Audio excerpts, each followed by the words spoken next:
Hi everyone, it's Leah here. I'm actually up on the beautiful Plymouth Hoe this morning, walking the dog, but she's busy having some sniffs at something or other, so I thought I'd pop it on.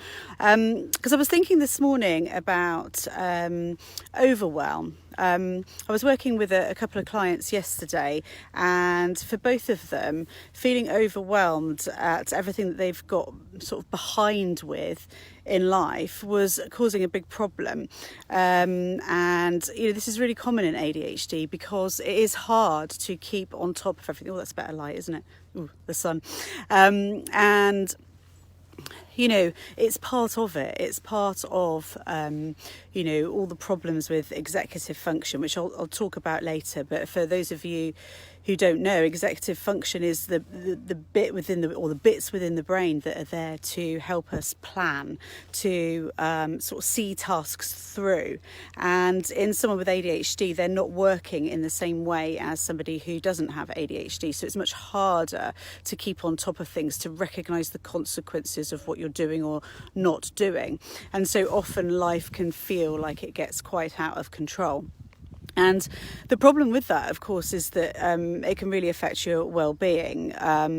We all know just generally having a lot of clutter around or a lot of tasks that you can see that you need to do, but you haven't done, really weighs heavy. But actually, it's more about, or it's also about, how can I put it?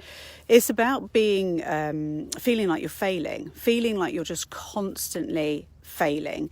And that's really, really tough, because that feeling of failure affects your confidence, your well-being, your self-esteem, and people can start to feel really, really low because of it.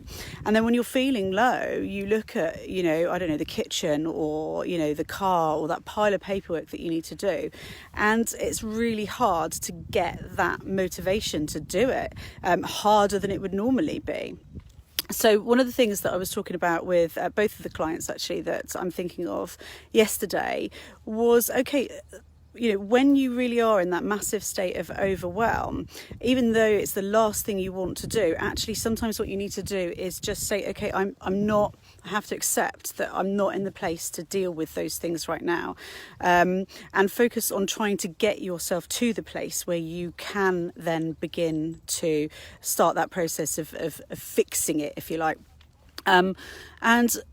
If you are feeling constantly like you're failing, then actually a really good thing to do is to focus on somewhere where you're not failing. So, what am I good at? What makes me feel proud of myself? What are my skills? For me, I'm really good at helping people with anxiety, and that makes me feel good. So if I've got a good amount of that kind of thing going on in my life, then it helps me to manage the other things. It doesn't need to be as kind of big as that. It could be I'm really good at listening to my friends, or I'm really, really good at writing stories. Whatever it is, just let yourself focus on that just for a moment or two, just for a few days, and give yourself permission to not deal with the stuff that's overwhelming. And I promise you, if you can start to help yourself to feel good, and of course doing things that just generally make you feel good, it doesn't have to be things that you're achieving that make you feel proud. It could be just going and getting your nails done if that's your thing, or reading a book that feels really good to you, because when your well-being is good, it's so much easier to get on with things that you have to do.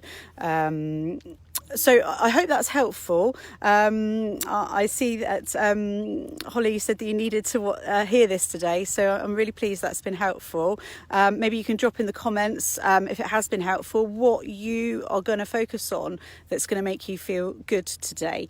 I'd love to hear about it. I need to go and rescue my dog, because God knows what she's doing. She's got out of my eye line. So have a great day, everybody, and I'll see you all soon. Bye.